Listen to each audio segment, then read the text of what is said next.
Welcome back to the podcast. Today we had the pleasure of talking with Josh Guter about why everyone should seek a mentor, the importance of validating demand for your business, and using graphic communication effectively. This episode was one of our best ones yet, so make sure to leave a review on Apple Podcasts or Spotify if you enjoy it. All right, welcome to the show, Josh. Thank you. Good to have you here on this early Friday morning. So first question, we're big into entrepreneurship, and I feel like most people when they first get into entrepreneurship, it's like someone else influences them to get into it. So did you have any people going through college or your early years of okay, this dude, I like what this dude's doing. Let me try to get into it just like he is doing, or she.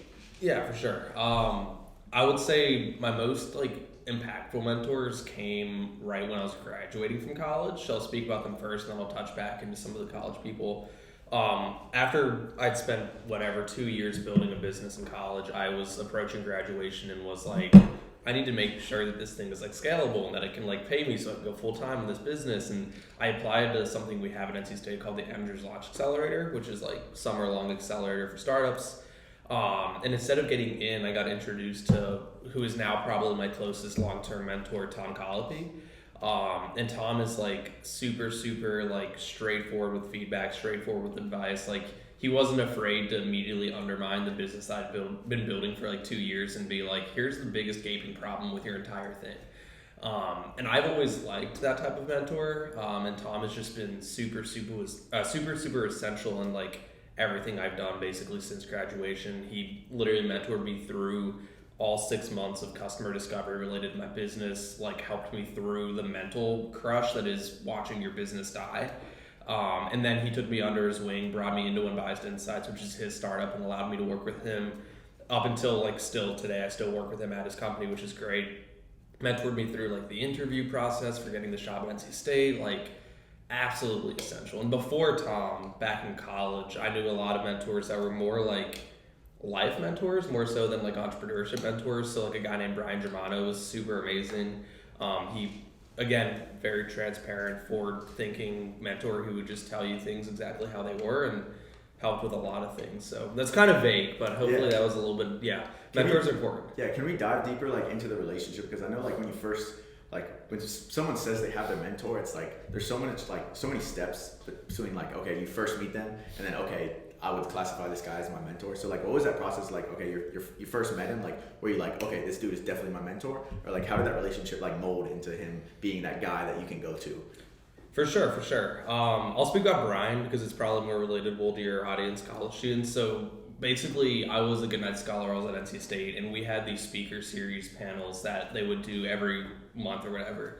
And I went to one where the host of it was Brian, and Brian basically was you're not allowed to speak to me. We have 3 professionals from the RDU area that are going to be at different tables. Go speak to these people. And Brian was just doing a super excellent job at explaining everything, and the dude is just a power figure. When he was speaking, you could feel there's so much confidence in this person. And I remember I was super disconnected from every table because the only person in that room that I wanted to speak to was Brian, and one of the Goodnight staff was hey Josh, you're not talking a lot, what's going on? And I'm I just want to speak to Brian, but he said we're not allowed to speak to him. So she pulled me aside and let me step out into the hall, and I got to speak to Brian. And I basically told him everything that was going on in my life at the time. I had just recently lost a parent. I was going through all this stuff, and I was I wanted to figure out how to become somebody like you, where I can give back, I can speak strongly, give off confidence, present things. I wanted to be a better speaker, wanted to be just a better, more powerful feeling human.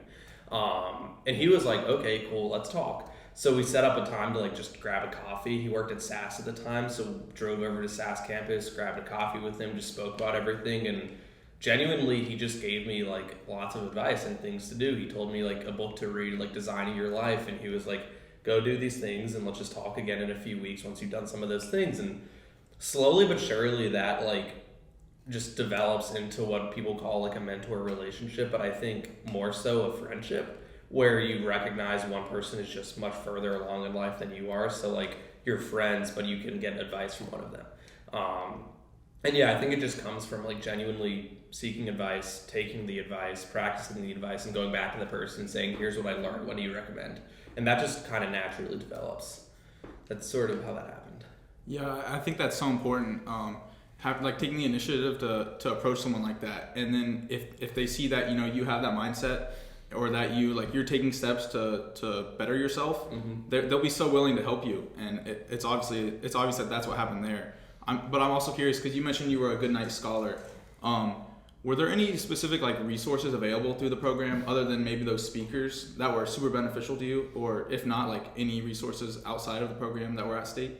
Yeah, so I'll speak very briefly on the Goodnight Scholars because I know it's a very select group of students. So they had if you're a freshman in the Goodnight Scholars program, you get paired with what they call your junior mentor, which is essentially a student who is either a junior or senior at NC State. And I got paired with a guy named Asa Augustine.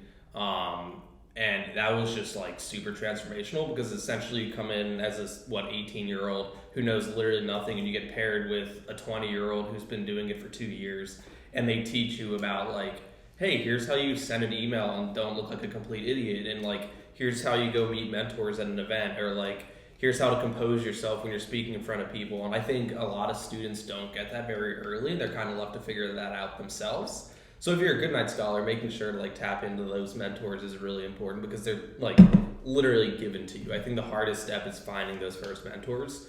So if you're not a Goodnight Scholar, we do have programs at the university like NC State Entrepreneurship's Mentor Meetup program, where it's essentially the same sort of matching thing where we bring students into a space and we pair them with long-term mentors that have been helping with all sorts of things in the university, and relationships sort of get built from there just based on what students need and what the mentors are trying to give. And furthermore, we have lots of people at the university who do just want to help. So if you were to send me an email saying you're interested in something like blockchain and you want to speak to somebody who's an industry expert, my job is literally to be the connector of people. So I would connect you to somebody who is in the industry actually doing work related to that. And from there, a mentor relationship can develop. So there's lots of ways to do it. It's just a matter of taking initiative.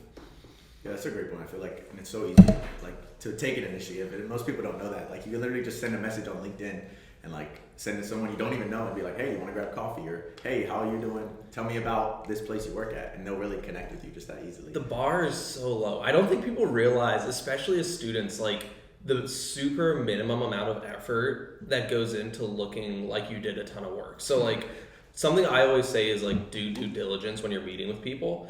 And that can be as simple as looking at somebody's LinkedIn. So say you got introduced to a mentor via email and it's okay, now you have a coffee.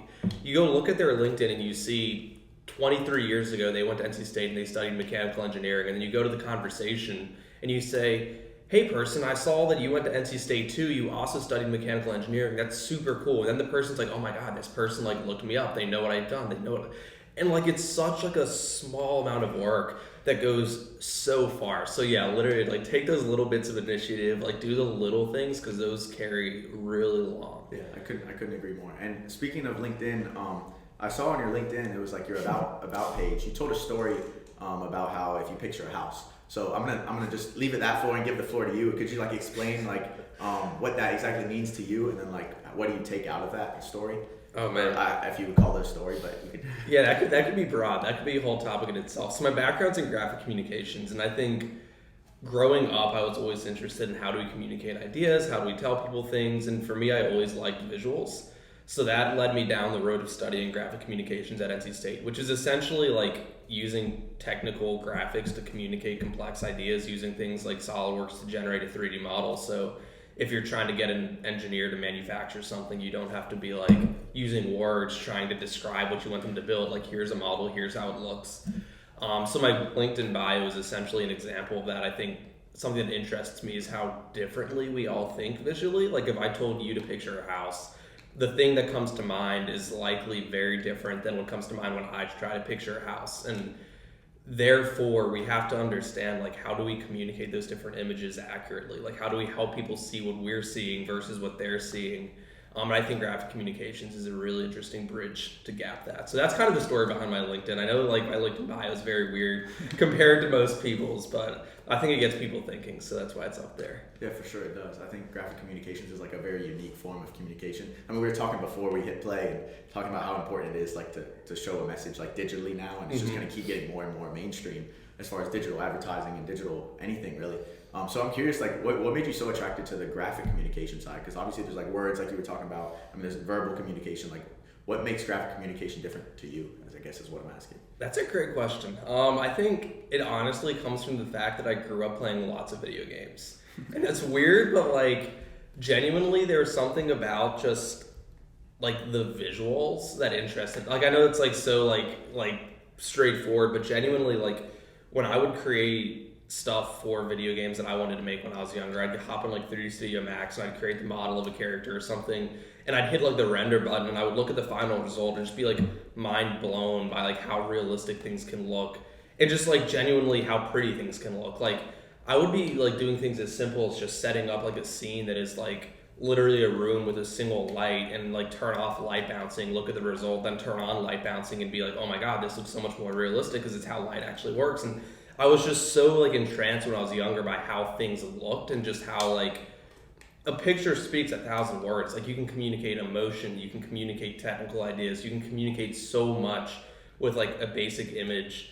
And I don't know, it just genuinely interested me. And I think there's not like some key to like knowing why it interested me, but I think recognizing that it interested me was what was important. Like, okay, there's a reason in my engineering classes I spent more time doing the renders of the technical thing than I did doing the static equations to calculate how the bridge should perform, right? Like I liked the graphic side of it, so just dug into that super hard. And I don't know, I know it's kind of weird, it just kind of naturally was something I was interested in. I don't think there was ever like a key moment where I was like, boom, I want to do graphics now.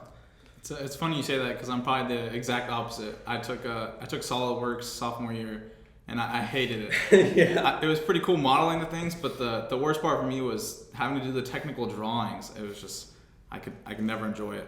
But I guess maybe like outside of maybe the engineering aspect, where say a mechanical engineer has to make a graphic drawing of some part or something.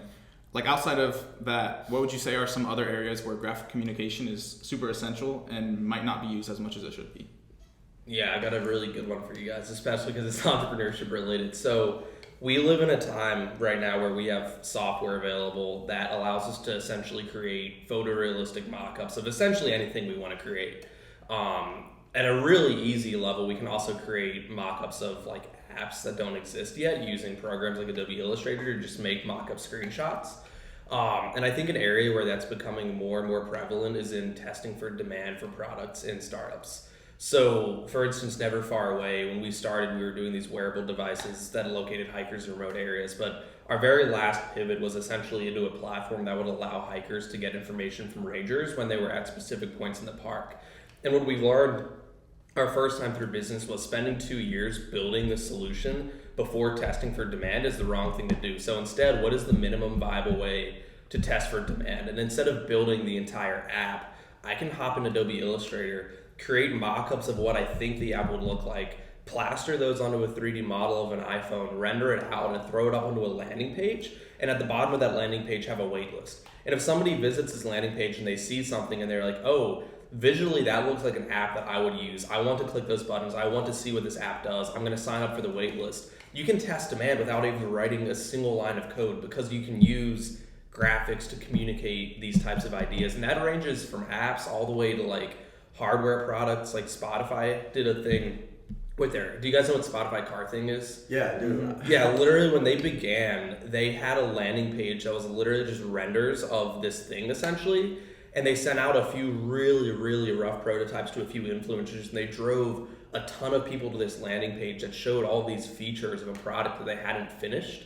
And they were able to see, are people going to pay for this, judging on how many people sign up for this wait list? And that was an example of using graphic communications to communicate an idea of something that wasn't quite finished, to see whether or not people actually wanted the thing before they even spent the money and engineering time to build it. So I think that's like one of the coolest current applications of graphic communications, is using it to test demand for things that don't exist yet. That's a great point. I really never thought about it that deep. Like you can really just literally create anything online, and like it could even be a physical product. It doesn't even have to be an app, and like you could literally make a 3D model of it where they can like turn it around in every direction, and you could actually see if someone might like it or not. And not take any risk.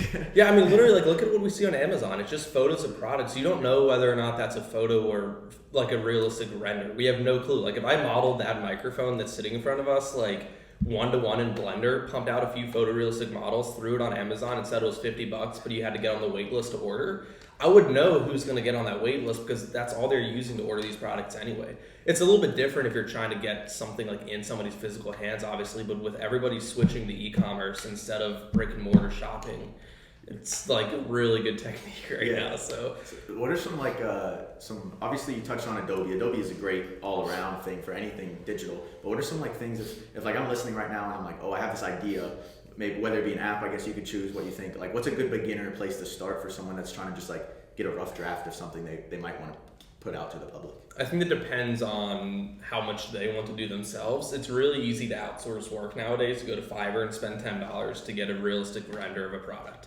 But if you're trying as an individual to do all of it yourself, you really want to learn like how to create the models yourself. Blender is good for 3D stuff, and then I think the Creative Cloud is a really good starting point for all of your 2D stuff from Photoshop all the way to Illustrator. There are just so many YouTube tutorials, and this is even more general than graphic communications. Like if there's anything you're trying to just get started with in entrepreneurship, like there's so much free content online available right now. Like if you want to learn to write Python, you can find infinite tutorials online. If you want to learn how to model something in Blender, there are hours on hours on hours of tutorials available online. Like you can sort of figure it all out. So I would say start with like Creative Cloud, start with Blender, use those two things in combination to create basic renders of products is a good starting point. But my like even further advice would be find somebody in graphic communications and have them help you with it too, because if somebody can do it in an hour, what would take you 9, save time, Yeah, that's one thing we've brought up over and over again on the podcast is just how easy it is to learn something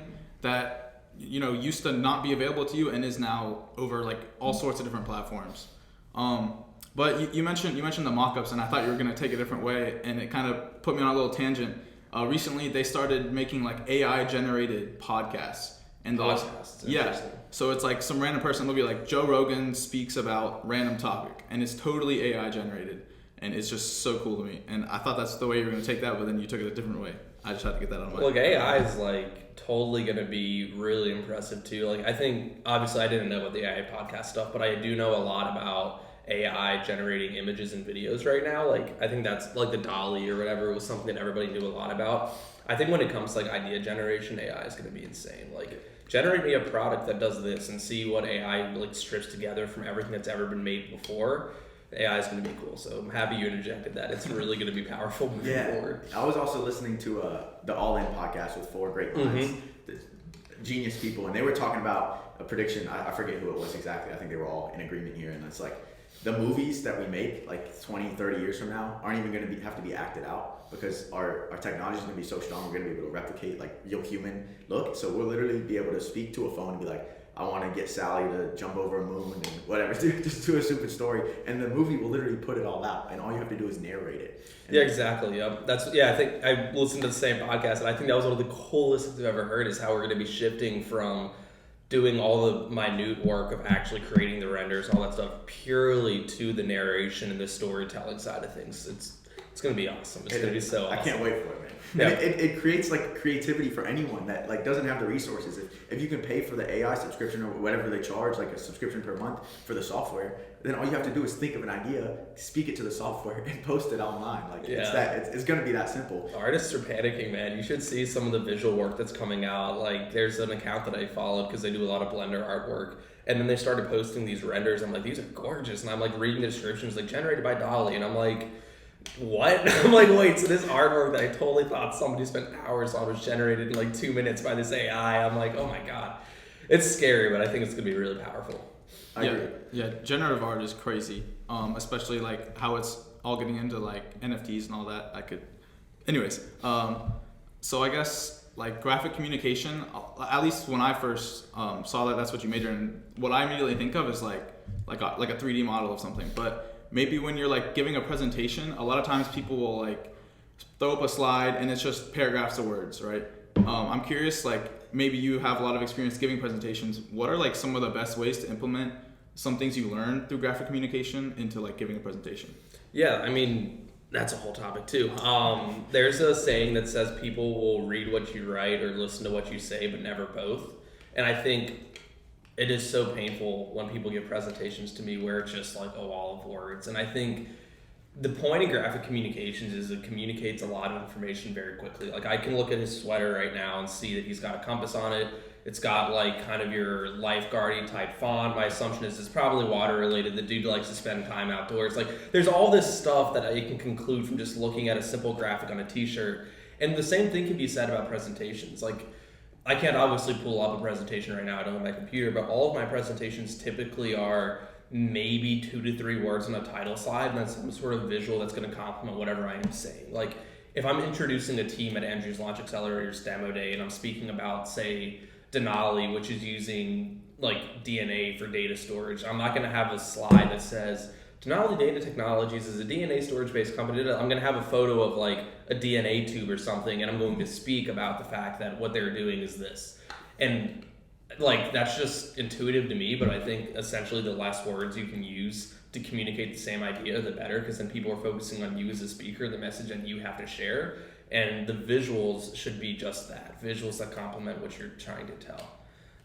Yeah, that's a great point. I feel like most people just get caught up in words on a slide, and like even if I'm in class and it's like, okay, teacher throws 7 bullet points up on a slide, and they're talking about the bullet points at the same time, you're getting 2 different like sources of information, and it's hard for you to really like focus on one and get all the bullet points, or focus on the teacher and get all what she's saying or he's saying, because it's really 2 different things. Like if you express something verbally and then express something in a PowerPoint, you're going to get 2 different sides out of what you're trying to learn from. Exactly. And I think it's like a matter of walking people through it too. Like when people are actually engaged in what you are saying and what you are telling them, they are following you from point A to point B to point C. Like right now I'm in my point A of what I'm saying here, and then point B will be something else, and eventually I'm going to ideally have brought you through this entire journey of thought, and at the end of it be like, and this is the point, and then you're like, oh my god, that's awesome, and I remember that. But if during that journey you're doing what you're speaking about, which is jumping from, okay, he's speaking about point A, but okay, he's slowly going to fade into the background as I'm reading the slide, trying to figure out what's on the slide, I'm going to jump back in, and I was at point C and I'm confused,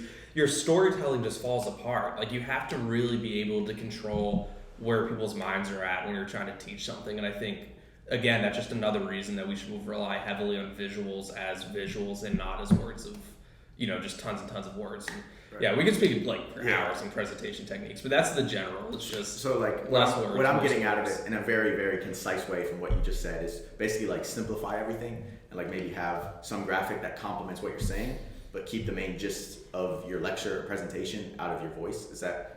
Yeah, literally. Yeah, tell the story. Don't make them read the story. There's another saying in show and like theater that is show, don't tell. Definitely better to just allow people to sort of explore what you're explaining to them and not have a giant wall of words trying to guide them through every single thought that they're having. People need to explore things. That's where questions come from. That's where extra thoughts come from. It's important. Yeah, that's super insightful to hear. I know at least in the past, a lot of the presentations I've done, I end up putting I don't put paragraphs, but I put bullets of what I'm saying. And it, to me, at least looking back on it, it's probably just an easy way of making it easier on myself, because if I have the bullets of what I'm going to say, I can just look at the slide and then say it, opposed to being prepared. If it's like a graphic on the screen, then you actually have to know what you're going to say, know where it's going to lead and things like that. But you've mentioned Never Far Away, which was the company you founded a couple times. I guess what was at least a lot of times when people start a business or a company, one of the things I like to hear is what problem they were trying to solve, or what inspired them to start it. So what was the problem you were trying to solve with Never Far Away? Okay, so when Never Far Away started, the problem we were initially trying to solve was drownings on the East Coast. I grew up jumping between Newburgh, North Carolina and Duck, North Carolina, and Duck's out on the Outer Banks near the Kitty Hawk and stuff. And a lot of those beaches are private, and lifeguards go up and down those beaches on a dune buggy, and they're not constantly patrolling certain areas. So one day I was sitting in our beach house after work or something, and my grandma was watching the TV and complaining about how there were so many drownings that kept happening. And she was like, what if we could strap a wearable device to swimmers that would release a big balloon when they're in trouble so lifeguards could spot them on the dune buggies? And at the time, I was really trying to get involved in entrepreneurship because the year prior, I had lost a parent. I had been going through all this self-rediscovery, and I had sort of made the conscious decision that I wanted to go out, start my own thing, be my own boss, do whatever I could to do that. So those two things kind of locked into where it's okay, this is the thing that's going to let me do that. Who needs lights anyways? So essentially, ended up looking at like, okay, how could we possibly solve that problem? Ended up building wearable devices essentially that we thought like a swimmer could wear a device, send a signal to like some node on the boardwalk, and the signal could get bounced from boardwalk to boardwalk to boardwalk all the way to a lifeguard. And that was sort of the beginning of Never Far Away. So I can tell more about what happened with that because obviously it's not where we ended, but that was the start. I'd love to dive deeper into that. But also I wanted to touch on like something, it like just from this conversation, it sounds like you're very like passionate about graphic communications. But like you started a business that wasn't really strong on graphic communications, which I think is like the beauty in entrepreneurship and starting businesses. So like you literally just, you found something you were passionate about, swimming outdoors. Obviously people drowning is not good for anyone. And you turn that into at least you tried to turn it into a business and working cash flow, which is, I think is a great like plus of entrepreneurship out there. Like if you have a passion, it doesn't have to be something that you're like going to put your whole heart into. It could just be something like, oh, I like swimming, and maybe I could turn something in swimming and find a problem in swimming and turn that into a whole business. So I think that was awesome. That's what you exactly did. And I think there's definitely like something to be said about alignment between the problems you're trying to solve and your passions and stuff. And it's not mentioned a lot in this podcast, but I was very much like a nerd before I went into directly graphic communications. I started in aerospace engineering, and I was in there for 2 years until again I basically went through like a life-changing event. So I loved like coding, and I loved hardware, and I loved how do you build things and make technology work. So it was kind of the perfect storm for like, okay, the wearable device sending signals down the beach allows me to learn about programming mesh networking technology. And like, to me, that was really interesting at the time. So like, it was like kind of unrelated, but also like the skills that I enjoyed doing were required to do what I wanted to do. So it was like, it all just kind of worked out. But yeah, aligning passions with what you're wanting to do in entrepreneurship is important. And sometimes those passions aren't necessarily what you're studying or formally doing in a full 9-to-5 job. Yeah, I think that's super valuable. And like Kyle said, even if it's not like completely aligned with your passion could be to help other people. And obviously with Never Far Away, you were trying to help other people and prevent drownings. So I think like that all plays into itself as well. But I guess, so there was the point where you had the idea, right? You wanted to create the transmitter to help people stop from drowning.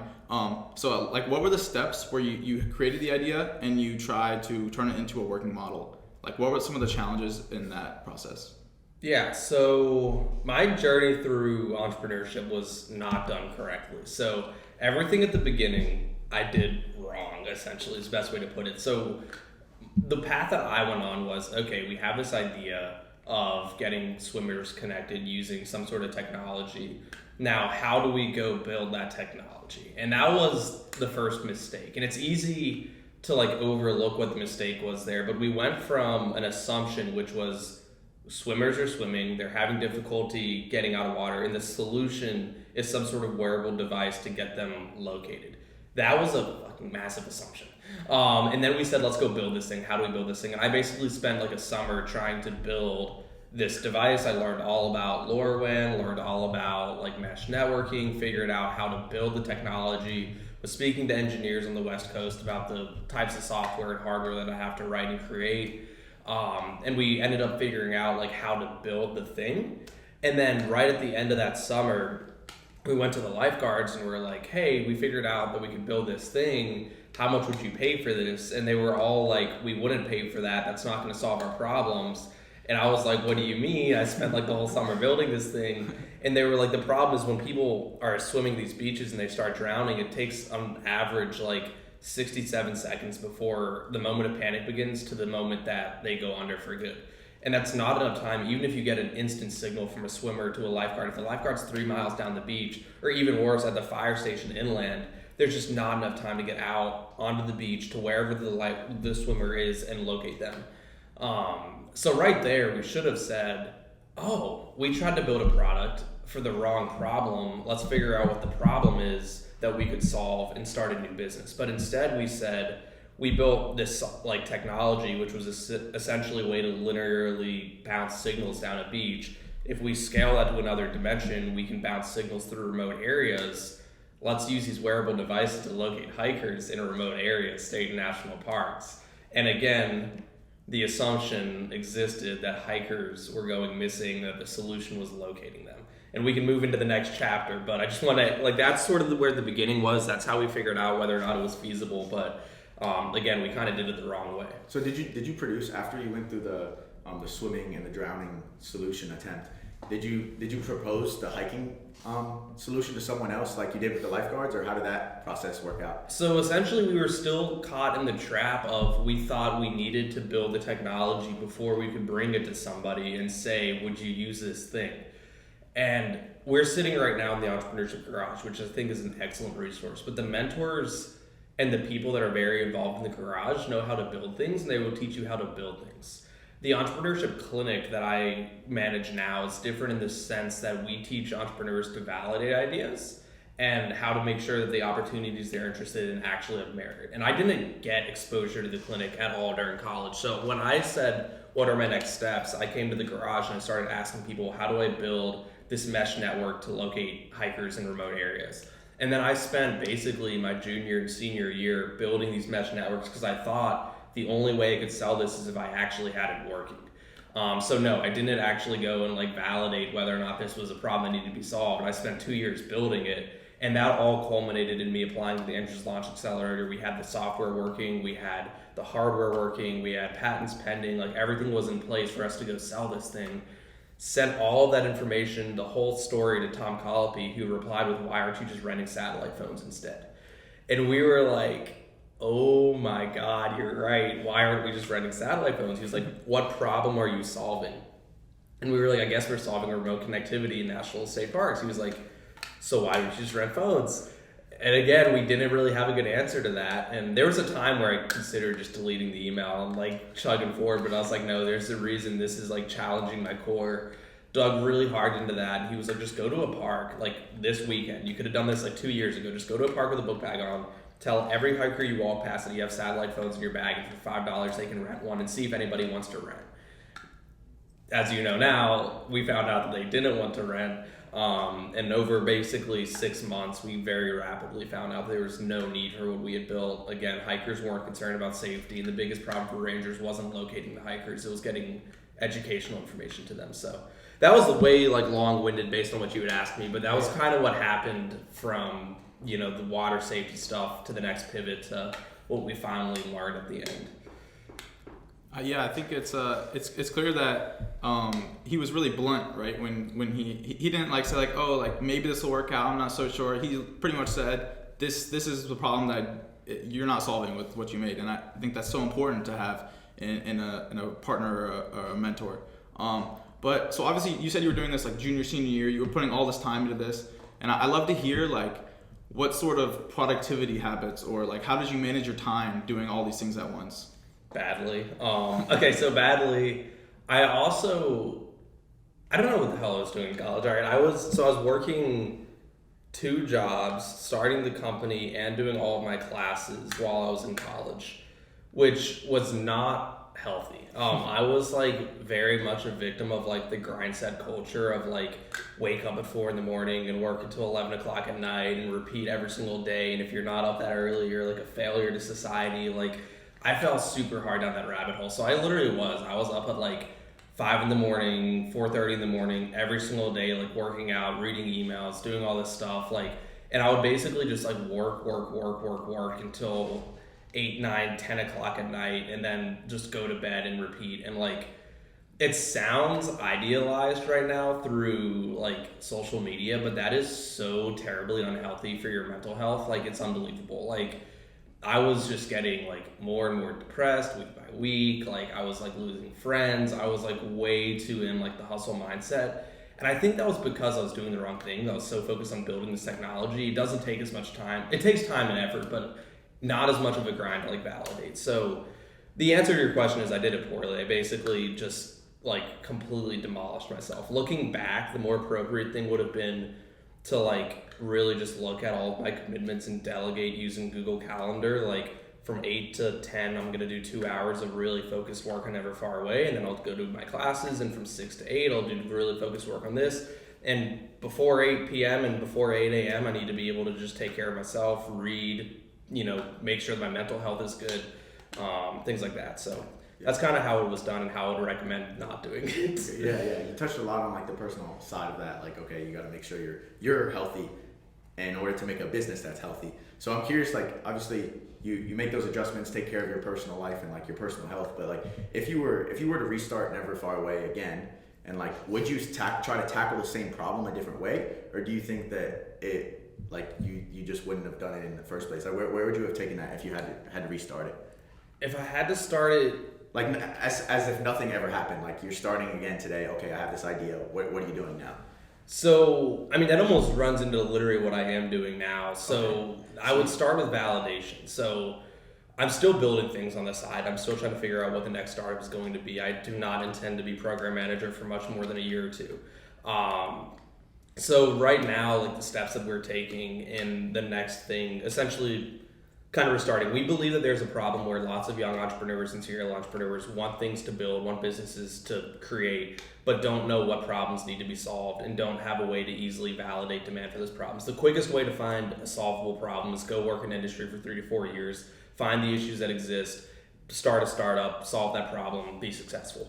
Lots of serial entrepreneurs don't want to dedicate 3 to 4 years of their lives to industry just to start a startup. So our belief is maybe entrepreneurs, serial entrepreneurs, repeat entrepreneurs would be interested in some sort of source for problems that are already validated. We go out, we do the customer discovery interviews, we find the problems that exist in B2B solutions that are required for people to be successful, and we report all those to serial entrepreneurs, people who are trying to start their businesses, in either like a newsletter or some sort of exclusive subscription. So the wrong thing to do would be, okay, that's what we're going to build. Let's start the newsletter. Let's go get interviews. Instead, what we're doing right now is like really minimum viable demand testing. So we're throwing up landing pages that are like, sign up for the Hustle newsletter that gives you a weekly digest of problems that are happening in the B2B SaaS space. Or we're sending these like landing pages that just tease what we think we might build out to serial entrepreneurs, people on our network, and we're seeing what are people responding to,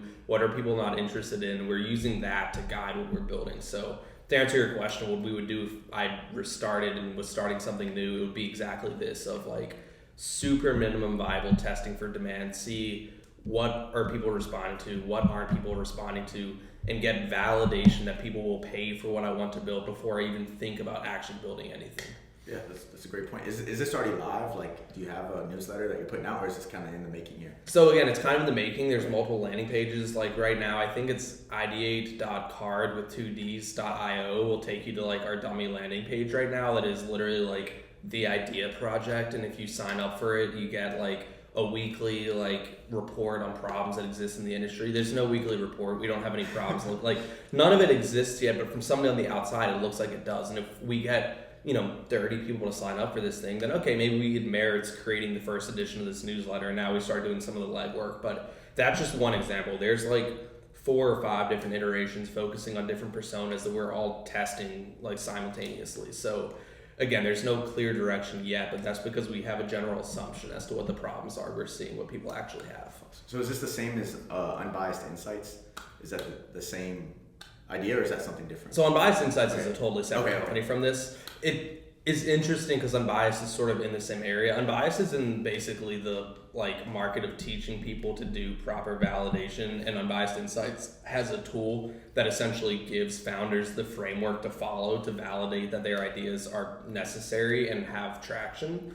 So a lot of the things that Unbiased teaches people to do is what we're using to provide the problems to different industries. It all goes hand in hand. Yeah, it does. I mean, there's a reason we're doing that. Yeah. Like, again, like I said, go out in industry, work for a few years, find problems that need to be solved. Like, my industry has been early venture startups, people who are trying to launch companies that are trying to figure out whether or not there's traction. And I've seen repeatedly the problem of people not knowing whether or not their idea has any merit. And now we're testing, do people want to pay to solve that problem? And that's sort of the route that we're taking right now. Well, I'll tell you, from what I've heard so far, I like the idea, and I'll hopefully sign up for the newsletter when it drops. So we'll be sure to exchange that when it does drop. Yeah, cool. So you got at least one demand right there. Exactly. Well, look, you say that. We dig into that too. You said that you'd hopefully do it, right? It's very speculative. I think there's a very big difference between I would like to use your product versus here are my credit card details, I'm going to pay for it. And that's a huge thing that founders fall into, is all these like fallacies that we believe somebody has demand for this thing because they said they were interested in the idea. Like, okay, but have they ever actually, like, say I'm starting a new like umbrella company and I go to somebody and I want to sell them an umbrella or something. And I ask them, hey, would you use my really cool umbrella? It does all these things. And they're like, yeah, I would use that. Okay, well, here's the umbrella. And then they don't want to buy it. And it's like, okay, well, you said you would. But they're like, yeah, it's a little pricey or whatever. Like, they back out of the purchase. And instead of I'd asked, hey, have you ever purchased an umbrella that does X? No, I've never purchased that. Have you ever looked for an umbrella that does X? No, I've never looked for an umbrella that does X. So why the hell am I going to try to sell you an umbrella that does X? It's not going to work, right? You have to study people's past behavior. Like, are you currently signed up on any newsletter that reports market trends? Yeah, market trends, yeah. Okay, Yeah. so there's a chance. But it doesn't sound like anything that what you're providing. Yeah. Like, the problem, like that's something different, I think, that I haven't personally seen in any of the newsletters that I'm subscribed to. Yeah, but even there, like, you at least have past behavior of signing up for newsletters related to market trends. So that gets you closer, in my mind, to somebody who would actually sign up for this thing than if I'd asked you that and you said, no, I've never signed up for a newsletter before. Okay, so why are you suddenly going to change and pay for my newsletter? Like, it's easy to assume that, like, your interest means you would buy it, but if your past behavior is showing a totally different story, then you got to kind of consider that. That's a great point. Yeah, these are all like questions that I never would have thought to ask. Like, so when later on, hopefully someone who's listening is starting a business, they'll have all these tools to really evaluate, is my product, is it going to have the demand?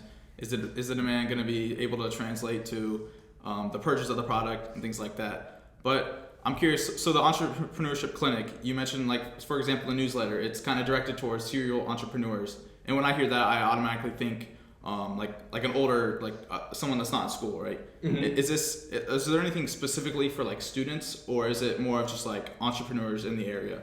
Yeah, so the newsletter that I'm starting is completely separate from the Entrepreneurship Clinic. I'm building things on the side because, again, I want to do my own startup. The Entrepreneurship Clinic does have a newsletter that is literally geared for students. And basically, every week we send out, or by we, I mean I literally like put together 3 or 4 articles that are related to things that we've been working on in the clinic, send updates about what's going on in the clinic, give opportunities to get engaged and stuff.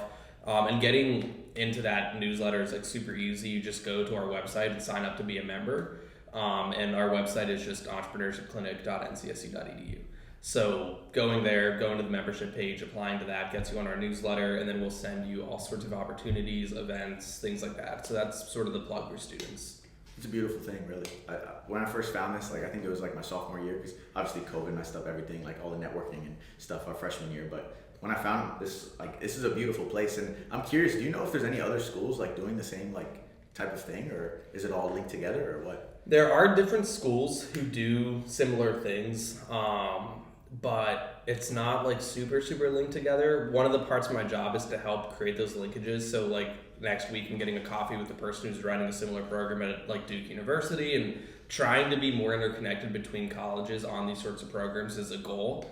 A good example of like learning about different schools that do it, if you go to like USASB, which is a giant conference that happens every year, it's all about entrepreneurship education. There's lots of schools who are doing different things like this, but the Entrepreneurship Clinic specifically, because we've obviously got the garage, and then the clinic is kind of separate from the garage. Like they're two similar but separated things. The clinic was started by Louis Sheets a few years ago, back in 2015, I think, and like apparently it was like pretty new. Like it was one of the very first times this whole clinical model of teaching entrepreneurship, where we pair student teams with actual startups, had ever been done. So there are other schools doing it. It's still very early, this very big focus on entrepreneurship and getting younger people into the doors of, you know, the area is pretty new. Right. I'm curious, we were in here earlier for another podcast, and someone said that there's the How It Works, like founder involved here. Do you know him personally?